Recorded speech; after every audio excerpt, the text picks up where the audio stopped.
এখানে হচ্ছে আমাদের প্রথম কাজ হচ্ছে আমার একটা সেভ টিকমার্ক বাটন ছিল মিন সাইন, এটা আমরা এখানে চাইলে তৈরি করতে পারবো। পেন্সিল যে টুল আছে ওটা দিয়ে তৈরি করা যাবে, কিন্তু আমি এটা এখান থেকে জাস্ট ইম্পোর্ট করে নিলাম। এটা চেকবক্সের জন্য হচ্ছে আমরা এটা ইউজ করব।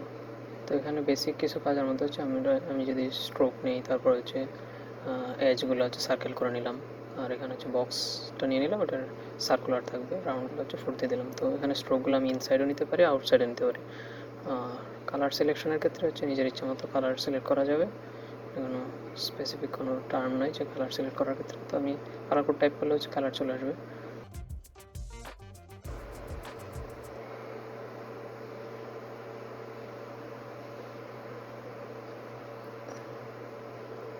তো এখানে হচ্ছে ইচ্ছা মতো কালার নিয়ে এটা করা যাবে, সমস্যা নেই।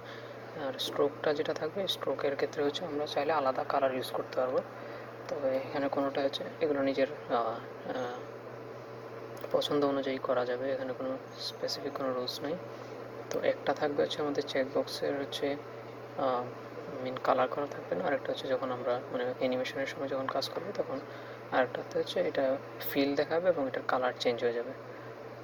সো এখানে হচ্ছে আমি জাস্ট কালারটা চেঞ্জ করে নিলাম বক্সের, যে আউটসাইডে যেটা থাকবে। তো এটা হচ্ছে আমি মাল্টিপল কম্পোনেন্টস হিসেবে ক্রিয়েট করলাম, কারণ ভেরিয়েন্ট হিসেবে যাতে প্রোটোটাইপে এরা কাজ করে অ্যানিমেশনের জন্য। তো এখানে একটা থাকবে হচ্ছে প্রপার্টি 1, এটা ডিফল্ট স্টেট প্রথম যেটা ছিল, আর এটা থাকবে হচ্ছে চেক বক্স, যখন আমি চেক দিব।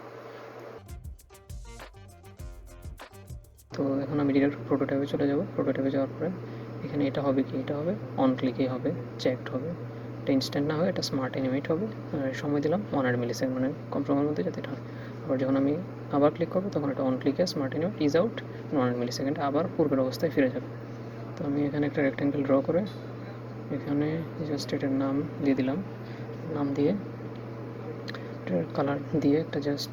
তো এখানে আমি অ্যাসেটস থেকে, আমি যেহেতু এটা কম্পোনেন্ট হিসেবে ক্রিয়েট করা, তো অ্যাসেট থেকে জাস্ট এখানে নিয়ে আসি প্রিভিউ করলে আমি বুঝতে পারবো আমার অ্যানিমেশন কাজ করতেছে কিনা ঠিক মতো। এটা যদি আমি ফুল স্ক্রিন দিই, হ্যাঁ, ক্লিক করার সাথে সাথে এটা চেকবক্স আসতেছে, এবং আবার যখন আমি ক্লিক করবো তখন আবার আনচেক হয়ে যাচ্ছে।